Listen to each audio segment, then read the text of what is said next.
बार बार यदि जानना चाह रहे हैं तो वो हम फॉर्मेटिव असेसमेंट कर रहे हैं। इन प्रोसेस असेसमेंट हो रहा है कि हम जो आपको देना चाह रहे हैं, जो चीजें आप तक पहुंचनी चाहिए, क्या वो आप तक पहुंच रही है। यदि पहुंच रही है तो फिर हम नेक्स्ट बढ़ेंगे, फिर अगेन हम इस चीज को दोहराएंगे। तो आपको साथ साथ एक वर्ड और मिल गया होगा, फॉर्मेटिव असेसमेंट या असेसमेंट फॉर। जो हम सीख रहे हैं उसका असेसमेंट मूल्यांकन साथ साथ हो रहा है। तो आपको दो शब्द और मिले होंगे जिनको मैं कह रहा हूँ, एक सिनोनिम है वो दोनों, जैसे असेसमेंट फॉर लर्निंग या दूसरा हमें मिल गया है फॉर्मेटिव असेसमेंट। तो रिकॉल पे यहाँ चले गए। एक थोड़ा सा और ध्यान करिए क्या, कि मैं जितने आपको वर्ड जैसे बताता चलूंगा, आपको ध्यान रखना है कि हर वर्ड में, हर एक लाइन में मेरे में क्वेश्चन छिपा होगा, हर एक लाइन में क्वेश्चन छिपा होगा। अब ये आपको फोकस करना है कि आप कितना उसमें से अडॉप्ट कर पा रहे हैं। कोशिश मेरी ये थी कि मैं आपके लिए वो रिकॉर्ड कर दूं चीजों को, ताकि आप उसको बार बार देख पाए। बिल्कुल मैं टू द पॉइंट उतनी चीजें ले जाना चाहता हूँ। हर क्वेश्चन मेरे दिमाग में बैठा होता है पूरा सीक्रेट में, जिस तरह से फ्रेमिंग होती है उसकी, इसलिए मुझे उसके साथ जुड़ी हुई बहुत सी चीजें मैं साथ साथ बता देना चाहता हूँ। जैसे रिकॉल मुझे याद आया तो उसके साथ recognition and that type of question वो मैंने आपको डिस्कस किए यहाँ पे, ताकि आप जब उस पेपर को देखेंगे तो आपको वो सब चीजें एकदम से ध्यान आएंगी जो मैं आपको डिस्कस कर रहा हूँ। तो नेक्स्ट बढ़ते हैं हम, समस्या समाधान, प्रॉब्लम सॉल्विंग। ये समस्या समाधान सबसे बड़ा हमारा उद्देश्य इसके साथ होता है। हमेशा बच्चे से एक ये उम्मीद होती है कि वो समस्या का समाधान कर ले। उसके लिए कोई भी हम एक मीडियम लाते हैं, कोई भी तरीके लाते हैं, कुछ भी साधन होते हैं हमारे, उसके प्रॉब्लम सॉल्विंग के लिए हम कोशिश करते हैं। यानी कि ये एंड पार्ट होता है। कहीं ना कहीं जब हमारी शुरुआत होती है वो इससे होती है, एक तरह से समस्या से शुरुआत होती है। स्टिमुलस इन सेंस एक तरह से प्रॉब्लम है हमारे लिए। कोई भी जो स्टिमुलस है या कोई भी चीज जो आ रही है जो हमें एकदम से दिखती है, स्टिमुलस इन सेंस जो हमें एक तरह से थोड़ा सा विचलित करता है, थोड़ा सा सोचने के लिए मजबूर करता है हमें, वो सब हमारे स्टिमुलस पार्ट है जो हमें थोड़ा सा एक हमारे जो ध्यान को थोड़ा भटकाते हैं, फिर हम फोकस करना शुरू करते हैं, उनका सॉल्यूशन ढूंढना शुरू करते हैं। तो ये इस सबके बीच में एक प्रोसेस और होती है, समस्या समाधान और हमारा जहाँ स्टिमुलस होता है उनके बीच में एक प्रोसेस चलती है जो कंटिन्यूसली हमेशा चलती रहती है। उसको हम बोलते हैं, इसी के साथ मैं जोड़ूंगा, चिंतन। जो थिंकिंग होती है वो कुछ नहीं होता है, वही हमारा जो इनिशियल स्टेज है, यानी जहाँ पे काम करना शुरू किया, जहाँ पे प्रॉब्लम आई है हमारी, और जो समस्या समाधान जहाँ पर हमारा फाइनल एंड हुआ है, तो उसके बीच की जो प्रोसेस है दैट्स कॉल्ड एज थिंकिंग। अब थिंकिंग अब डिफरेंट टाइप की हो सकती है। क्रिटिकल थिंकिंग, आपका क्रिएटिव थिंकिंग, और आपका एक उसी का एक पार्ट है रीजनिंग। ये भी एक थिंकिंग ही है, बट रीजनिंग जो है एक प्रकार से थिंकिंग ही है। लेकिन बस अब अंतर समझिए कि यानी थिंकिंग जो एक ग्लोबल सेंस है, एक बड़ा रूप है, उसके अंदर एक रीजनिंग जो छोटा पार्ट है उसका। अब वो छोटा पार्ट कैसे है, अब उसको थोड़ा सा हम समझेंगे कि रीजनिंग और आपका सॉरी थिंकिंग और रीजनिंग में डिफरेंसेस क्या है, चिंतन और तर्कना में क्या अंतर है, ये कैसे काम कर रही है। तो चिंतन तो मैंने आपको बताई कि जब हमें कोई भी स्ट्रेस आता है तो उसके साथ में जो हमारी मेंटल स्ट्रक्चर्स होती हैं, मैं भी डिस्कस करूंगा तब आप थोड़ा और क्लियर कर समझ पाएंगे इस चीज को। तो हमारे ब्रेन में एक मेंटल स्ट्रक्चर्स का सेट होता है, जस्ट लाइक एज फीलिंग्स हैं, हमारी एक्सपीरियंसेस हैं, ये सब हमारे मेंटल स्ट्रक्चर्स का पार्ट होती है जो हमारे ब्रेन में बैठी हुई होती है कहीं ना कहीं। और वो क्या होती है, एक न्यूट्रल, एक सैचुरेटेड स्टेट में पड़ी हुई होती है। जैसे भी कोई स्टिमुलस या कुछ चीजें आती हैं तो उसके साथ वो एक्टिव होना शुरू करती हैं, अपना कार्य करना शुरू करती हैं। इसकी मतलब इस थ्योरी को हम आगे पढ़ेंगे, इतना इंटरेस्टिंग और ब्यूटीफुल थ्योरी है कि आप खुद से समझने लगेंगे हमारा ब्रेन ऐसे काम कर रहा है। तो जस्ट मैं थोड़ा सा आपको ओवरव्यू दिया मैंने। थिंकिंग आपका कुछ भी नहीं है, नथिंग एल्स। यदि इसको देखें तो ये क्या है कि एक जो इसमें प्रॉब्लम आई है उसके और जो इसका सॉल्यूशन मिला है उसके बीच की जो प्रोसेस है जो हो रही है, वही सब हमारा थिंकिंग पार्ट है। नेक्स्ट करते हैं कि तर्कना, जो रीजनिंग है।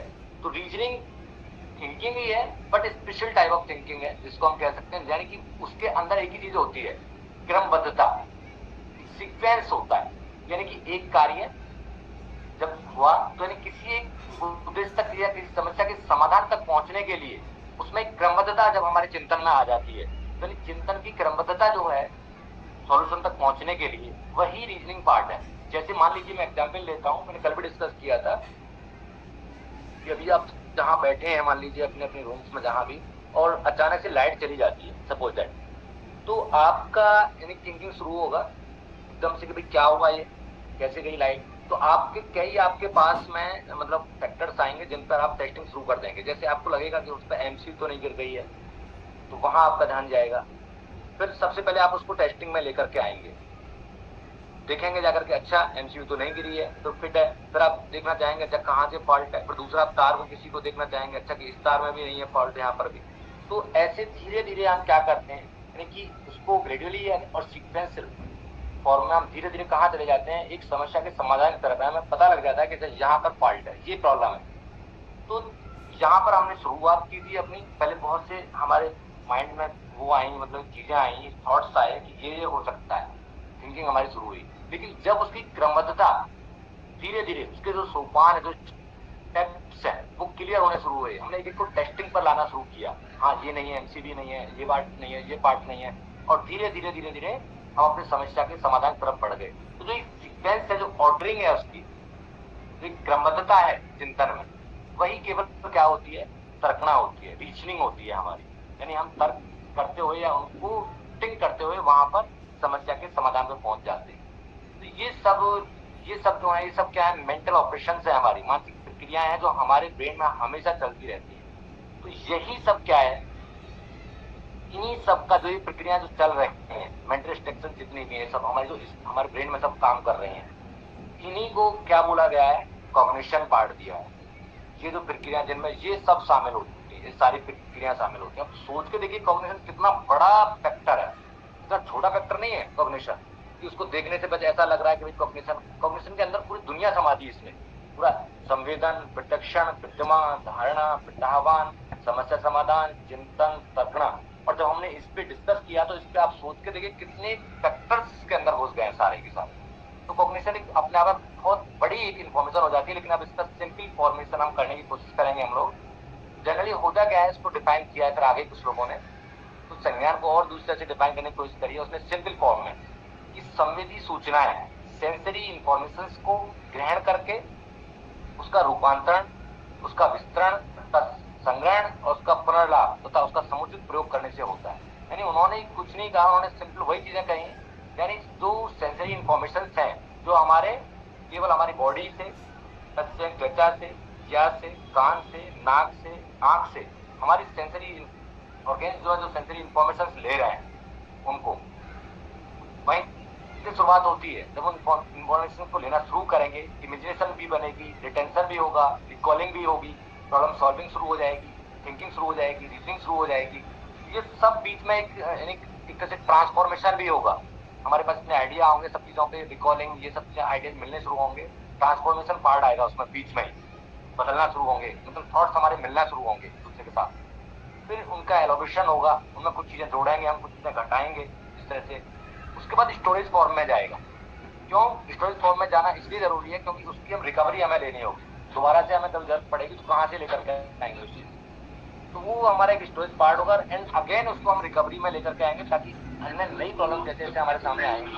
तो रिकवरी इज नथिंग एल्स, वो जस्ट लाइक कैसे हो जाएगा एक तरह से कि हम उसको देख लें कि किस चीज को एक तरह से स्टोरेज पार्ट में जो रिकवरी के लिए हम, जैसे हमारी फीलिंग्स हैं, हमारे एक्सपीरियंसेस हैं, वो एक तरह से हमारे ब्रेन में पड़े हुए हैं, तो उनको जरूरत पड़ेगी तो उसके हिसाब से हम उसको रिकवर करना शुरू करेंगे। ये सब एक सिस्टम है कि सबसे पहले सेंसरी इंफॉर्मेशन को हम लेना शुरू करेंगे, उसके बाद उनका ट्रांसफॉर्मेशन होगा, एलोबेशन होगा, स्टोरेज होगा एंड रिकवरी।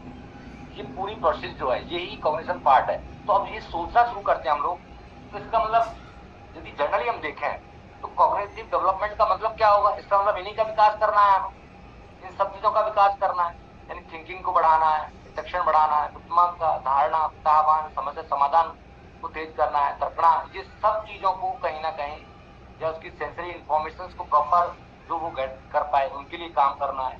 किस तरह से वो कर पाएगा, किस तरह से वो उनको बढ़ा पाएगा सेंसरी इंफॉर्मेशन कलेक्ट करने की प्रोसेस को, कैसे उसको सिंपल लैंग्वेज में कोई चीजें दें कि वो सेंसरी इंफॉर्मेशन के द्वारा उनको एडॉप्ट कर पाए। ये सब चीजें जो है, सारी प्रोसेस जो है, इनका जो डेवलपमेंट था ये केवल संज्ञानात्मक विकास बोला गया।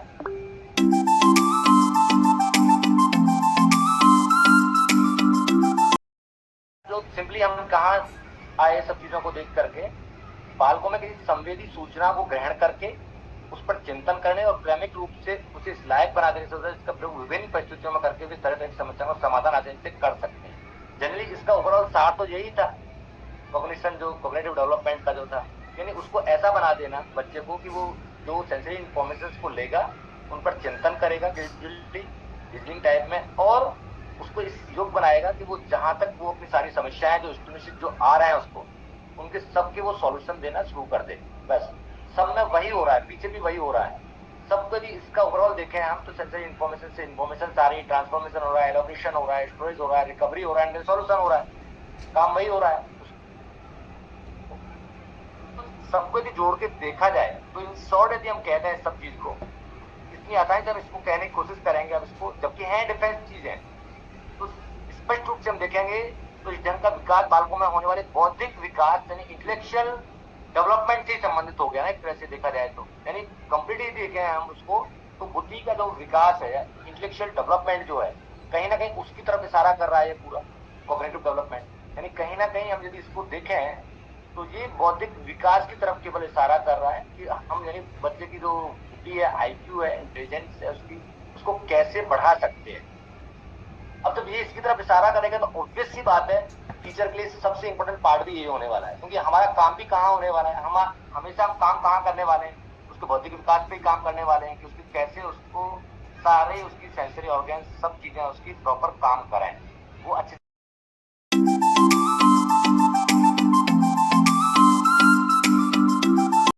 समझ भी पाए, उसका ध्यान भी लगा पाए, रिकॉल कर पाए, चिंतन कर पाए, रीजनिंग कर पाए, सब ही पार्ट है। कहीं ना कहीं सबसे जो इम्पोर्टेंट पार्ट है हमारी थ्योरी का जो टीचर्स के लिए है वो कॉग्निटिव डेवलपमेंट है। इसलिए मैं सबसे पहले मैं इसी को उठा के चला हूँ, सबसे पहले इम्पोर्टेंट पार्ट को मैंने लेके चला।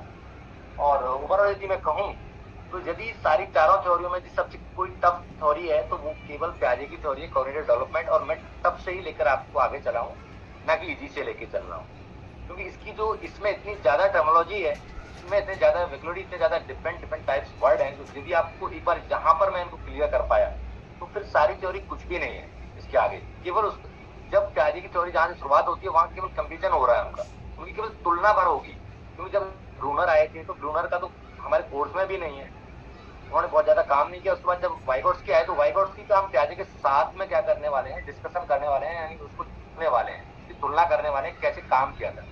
कुछ क्वेश्चन थे जिन पर निरंतर हो गए थे प्याजे जो वाइगोट्स्की ने इनसे करे थे, क्योंकि ये क्या करते थे स्टेप स्टेज में डेवलपमेंट की बात करते थे, वो केवल वो कहते थे सोशल कल्चरल डेवलपमेंट का इम्पैक्ट आता है। तो वो आगे क्वेश्चन आएंगे तो जिस तरह के मैं उन पर डिस्कस करूंगा, तो मैं दोनों को साथ लेके चलूंगा ताकि हमारे ब्रेन में थोड़ा चीजें बैठना शुरू हो जाएंगी, मतलब वो काम कर कैसे रहे। चलिए यहाँ तक हमने यानी ये समझा कि जनरली यदि इसको ओवरऑल हम देखें तो वो बौद्धिक विकास की तरफ इशारा कर रहा है। तो जब भी आपका कॉग्निटिव डेवलपमेंट वर्ड आए कहीं भी पेपर में या कॉग्निटिव डेवलपमेंट पे काम हो रहा हो, ऐसा विकास की बात हो रही है कहीं पर, तो आपको सीधा केवल कितना सोचना है, यानी इसका मतलब वो सीधा बौद्धिक विकास की ही बात कर रहा है, उसके बौद्धिक विकास की बात कर रहा है, तो आप पूरी ये कहानी सारी समझ में आ जाएगी। यानी कहीं ना कहीं उसके बुद्धि के विकास की बात कर रहा है, वो कैसे कर सकते हैं, कैसे चीजों को बढ़ा सकते हैं। तो इसलिए बहुत ज्यादा इसमें परेशान होने की बात नहीं है। कॉग्निशन यानी सिर्फ लेट हो गया है हमारा, कहीं ना कहीं अब जाकर के इंटेलेक्चुअल डेवलपमेंट की तरफ चला गया है। तो इससे आगे बढ़ेंगे हम लोग। तो इंटेलेक्चुअल डेवलपमेंट हो गया, तो अब इसमें आगे देखिए। अब सबसे पहले इसमें बोला गया कि संज्ञानात्मक विकास के अध्ययन क्षेत्र में जीन प्याजे जो थे इनका अभूतपूर्व सिद्धांत माना जाता है, जबकि इसमें स्टेनबर्ग ने भी काम किया है, थार्नडाइक ने भी काम किया है, आपके वाइगोट्स्की ने भी काम किया है, मतलब सबने काम किया है जो इंटेलेक्चुअल डेवलपमेंट। लेकिन सबसे अहम जो काम है, जो सबसे अहम माना जाता है, वो केवल इन्हीं का माना जाता है, जीन प्याजे का, क्योंकि शुरुआत जो थी कॉग्निटिव डेवलपमेंट देने की, जो शुरुआत थी, जो शुरुआत उन्होंने की थी केवल जीन प्याजे ने किए थे। उसके बाद तो सब केवल और केवल क्या कर रहे थे, कहीं ना कहीं उनके काम को आगे बढ़ा रहे थे, एक तरह से उनको मॉडिफाई कर रहे थे, उनकी चीजें जो कहीं ना कहीं छूट गई थी उनको आगे बढ़ाने की कोशिश थी। प्याजे ने भी जो किया था काम उसको वाइगोट्स्की ने, ब्रूनर ने, सब लोगों ने कहीं ना कहीं उसमें एड ऑन करी थी चीजें कि अच्छा ऐसा है तो फिर और चीजें इसमें ऐसी हो सकती हैं, जो वो जवाब नहीं दे पा रहे थे उनको मॉडिफाई कर रहे थे सब लोग। तो मेनली जो काम किया इनिशियली कॉग्निशन पे, तो वो करने वाले थे केवल हमारे जीन प्याजे थे। इसलिए सबसे महत्वपूर्ण यदि हो जाते हैं और कॉग्निशन थ्योरी पूरी जुड़ जाती है तो वो किसके साथ जुड़ जाती है, केवल जीन प्याजे के साथ जुड़ जाती है। यानी संज्ञानात्मक सिद्धांत जुड़ता है, सबसे इम्पोर्टेंट जो हमारा पॉइंट है तो वो जीन प्याजे के साथ जुड़ता है, क्योंकि औरों ने काम किया, इतना काम नहीं किया, इसलिए उनकी जो थ्योरी थी, जैसे हम नेक्स्ट देखें तो वो कहीं ना कहीं यानी उनकी थ्योरी को फिर अलग नाम दिए गए, क्योंकि उनको भी थोड़ा सा कहीं ना कहीं जब उन्होंने काम किया था, जैसे वाइगोट्स्की थे तो उनकी थ्योरी को क्या नाम दे दिया गया अलग से, सोशल कल्चरल थ्योरी दे दिया गया उनको, सामाजिक सांस्कृतिक सिद्धांत या सोशल इंटरेक्शन थ्योरी दे दिया गया। और भी काम किए सब लोगों ने, सबको अलग अलग नाम से उनको जाना गया। तो मेनली कॉग्निटिव डेवलपमेंट का जो सारा वर्क है वो किसके उस पर चला गया, पूरा प्याजे पे चला गया। तो कभी भी आपको क्वेश्चन बनता है कॉग्निटिव डेवलपमेंट में सबसे ज्यादा काम करने वाले, तो वो यही है। इसमें बहुत क्वेश्चन है जो आपके साथ में जनरली मैं जब करता जा रहा हूँ तो आपको क्वेश्चन इसमें मिल रहे हैं फ्रेमिंग में कि कैसे क्वेश्चन वहां पे आ रहे होंगे। नेक्स्ट हम बात करते हैं कि अब आगे बढ़ते हैं। उन्होंने बालकों के चिंतन एवं तर्कणा के विकास के बायोलॉजिकल और स्ट्रक्चरल तत्वों पर बल डालकर संज्ञान विकास की व्याख्या करी। अब यहाँ थोड़ा समझने वाली बात, ये क्वेश्चन आया भी है कई बार, आपका ये क्वेश्चन बिल्कुल एडिटिव क्वेश्चन होता है कि वो किस फैक्टर पे काम कर रहे थे, किस चीजों पे जोर दे रहे थे, कौन से फैक्टर्स थे या कौन से एलिमेंट्स थे जिन पे उन्होंने काम करा था। वो बायोलॉजिकल और स्ट्रक्चरल एलिमेंट थे जिन पे वो काम कर रहे थे। और मेनली देखिए सब घूम घाम के सारी चीजें कहाँ आके ठहर गई हैं, चिंतन और तर्कणा। क्योंकि चिंतन ऑलरेडी अपने आप में इतनी बड़ी प्रोसेस है कि जो आपके एस्टिमेसी से शुरू होती है और प्रोसेस सॉल्यूशन पर जाकर खत्म होती है, उसके बीच की पूरी प्रोसेस जो होती है वो सब केवल थिंकिंग पार्ट था। तो कहीं ना कहीं उसके अंदर जो रिकॉलिंग, रिटेंशन, प्रतिमा, ये सब चीजें उसके अंदर इंक्लूड हो जाती है, उसके फैक्टर्स बन जाते हैं। लैंग्वेज हो गया, कॉन्सेप्ट हो गया, ये सब उसके एलिमेंट बन जाते हैं। कहीं ना कहीं सब चीजें चिंतन के एक एलिमेंट बन जाते हैं। जनरली हम देखें तो चिंतन और तर्कणा का जो विकास था कहीं ना कहीं वो सबसे इंपॉर्टेंट था। और चिंतन आपको सब बार बार आपके यूज में आने वाला है और आपको बार बार मिलने वाला है। तो इसलिए हमने इसको स्पष्ट किया है कि चिंतन क्या है और तर्कणा क्या है, कैसे काम कर रही है दोनों चीजें। चिंतन और तर्कणा दोनों डिफरेंस है। वो ग्लोबल सेंस में रीजनिंग जो है हमारा उसका सिर्फ पार्ट हो जाती है। इनको थोड़ा ध्यान रख के चलेंगे हम अलग अलग, और इससे क्योंकि बहुत ज्यादा काम होने वाला है। नेक्स्ट बढ़ते हैं हम। तो इनका बायोलॉजिकल फैक्टर कौन सा था और स्ट्रक्चरल फैक्टर कौन सा था। तो जनरली ये स्टेज थ्योरी की तरह से काम करते थे। बायोलॉजिकल फैक्टर वो ये कहते थे कि जैसे 7 साल का बच्चा है तो उसके अंदर कितनी मेंटल स्ट्रक्चर्स डेवलप हो जाएंगे, और फिर उस पर थोड़ा सा बाहर का इम्पैक्ट आएगा, स्ट्रक्चरल इम्पैक्ट आएगा उस पर। तो बायोलॉजिकल स्ट्रक्चर की वो जो बात करते थे, जैविक जो था उनका, वो एक तरह से हेरिडिटी से कहीं ना कहीं बिलोंग करता है। हेरिडिटी से उसका वो बिलोंग करता था फैक्टर, यानी उसके आईक्यू से बिलोंग करता है। तो बायोलॉजिकल फैक्टर पे बहुत इन्होंने यानी फोकस किया, फिर उसके बाद स्ट्रक्चर पे किया, लेकिन स्ट्रक्चर पे इतना नहीं कर पाए क्योंकि सबसे ज्यादा काम यदि स्ट्रक्चर पे किसी ने किया जो शुरुआत आगे करी तो सोशल कल्चर थ्योरी में जाकर के किसने शुरुआत कर दी थी, वाइगोट्स्की ने शुरुआत कर दी थी। तो मेनली यदि यहाँ पर देखें हम तो बायोलॉजिकल फैक्टर्स में इनका क्या था फोकस, हेरिडिटी पे था। यानी वो स्टेज में काम करते थे कि 7 साल के बच्चे के अंदर कितनी कॉग्निटिव डेवलपमेंट या कॉग्निटिव स्ट्रक्चर्स आ जाएंगे, यानी मानसिक संक्रियाएं इतनी उसके अंदर आ चुकी होंगी बस, और 3 साल के अंदर इतनी होंगी। यानी वो कहते थे कि 3 साल के बाद इतनी कॉग्निटिव स्ट्रक्चर्स नहीं होंगी जितने कि 7 साल वाले के पास होंगी। तो यानी वो बेटर काम कर पाएगा, जबकि इसके अपोजिट था सब चीजें। क्योंकि हुआ क्या था, यदि इसको देखें हम, जब उन्होंने वाइगोट्स्की ने क्वेश्चन कर दिया था इनके साथ में, यदि 7 ईयर की 2 बच्चियां हैं तो एक बच्ची जो अच्छे जो क्वेश्चन हैं, जो थोड़ा टफ लेवल है उनका डिफिकल्टी का, उसको भी सॉल्व कर पा रही है, दूसरी जो बच्ची है वो नहीं कर पा रही है। ऐसा क्यों? तो इसका जवाब देने में असमर्थता उन्होंने दिखाई थी। इसलिए इनकी जो थ्योरी थी कहीं ना कहीं वहां पर जाकर रुक जाती है, क्योंकि वो स्टेज पे काम करते थे। वो कहते थे कि इतना मेंटल स्ट्रक्चर उसके अंदर आ जाएगा, मानसिक संक्रियाएं हैं उसके अंदर आ चुकी होंगी। ये जो उनका पॉइंट था, यानी कि स्टेज पे फिक्स यानी कट कर दिया था इस चीज को उन्होंने। जबकि वो जेडपीडी जो था, जोन ऑफ प्रॉक्सिमल डेवलपमेंट जो था थ्योरी का, वो उस पर कहीं ना कहीं उन्होंने काम किया कि सोशल एक्शन होगा हमारा, उससे हमारी लर्निंग बढ़ती है, वो उस पर काम कर रहे थे। यहाँ थोड़ा सा इनमें विभेद होना शुरू हुआ, ये जो डिफरेंसेज आए। तो मेनली इनका जो था बायोलॉजिकल फैक्टर पे काम किया उन्होंने, स्ट्रक्चर पे काम किया, लेकिन काम किया तो चिंतन और तर्कणा का विकास इन दोनों फैक्टर्स पे लेके चले, कहीं ना कहीं बायोलॉजिकल और स्ट्रक्चरल फैक्टर पे लेकर के चले। तब इन्होंने इसकी पूरी अपनी जो थ्योरी थी वो इसी पर दी, पूरी कॉग्निटिव थ्योरी। जहां तक शायद आपको क्लियर होगा। इसके बाद हम आगे बढ़ते हैं।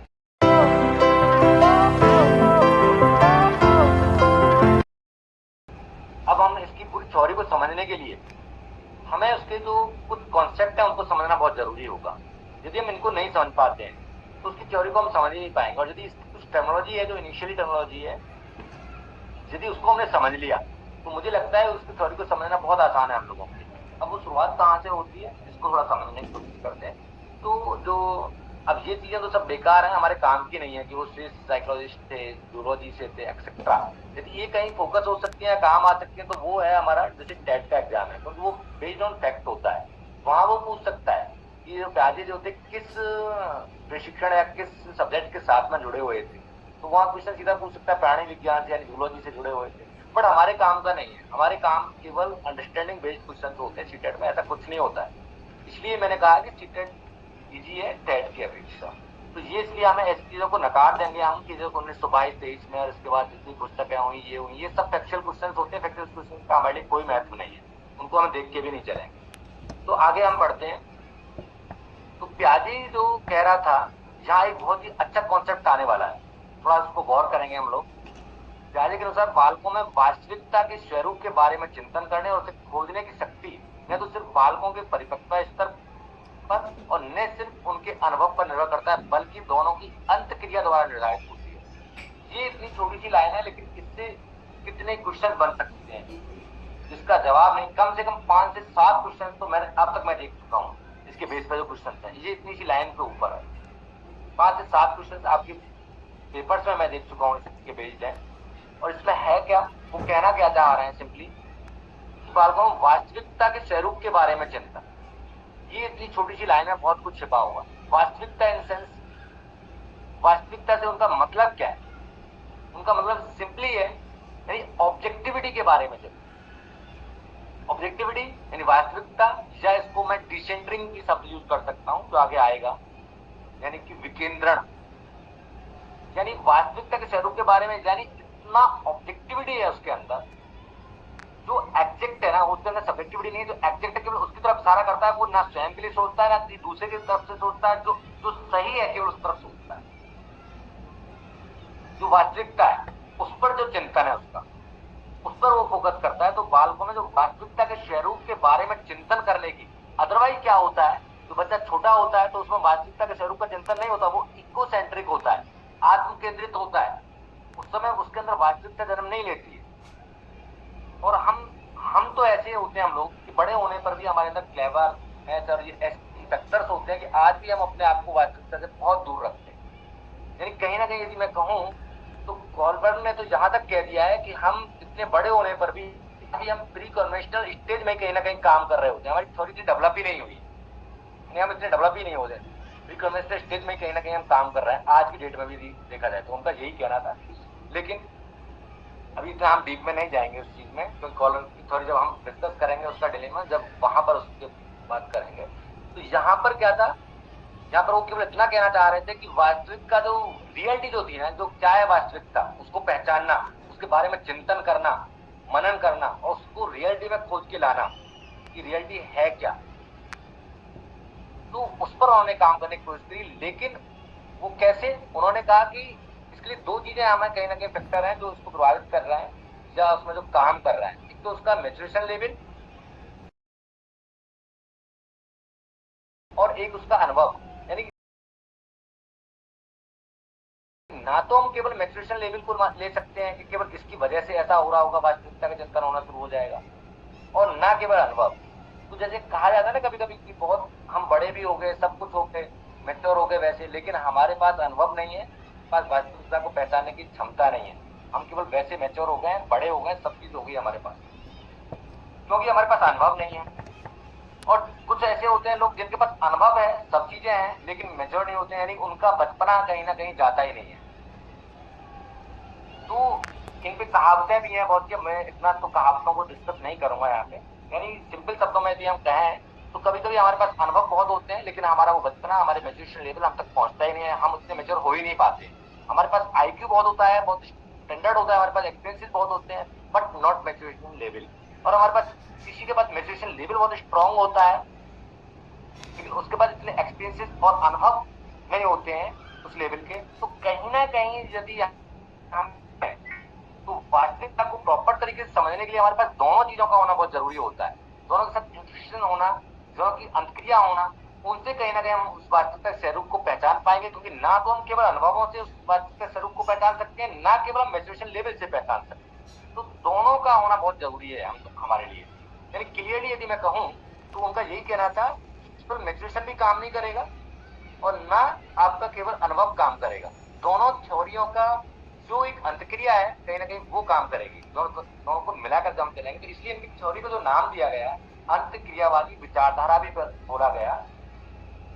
ये क्वेश्चन डायरेक्ट आया है कई बार कि प्याजे की जो थ्योरी है वो किसका उदाहरण है, अंतक्रिया, सहायक क्रिया, या दोनों, या कोई नहीं, एंड सो ऑन। और बहुत बना देगा, संरचनात्मक, रचनात्मक, अनेकों तरह से वो उसको देगा वो। लेकिन जनरली हम क्या देख रहे हैं कि वो अंतक्रियावादी थ्योरी है और मतलब मैच्योरेशन और आपके अनुभव इन दोनों के इंटरेक्शन के साथ में वो काम कर रही है कहीं ना कहीं। जहां तक चीजें क्लियर है, थोड़ा सा मैं 1 मिनट का समय लूंगा। यहाँ तक चीजें क्लियर है? हाँ जी सर।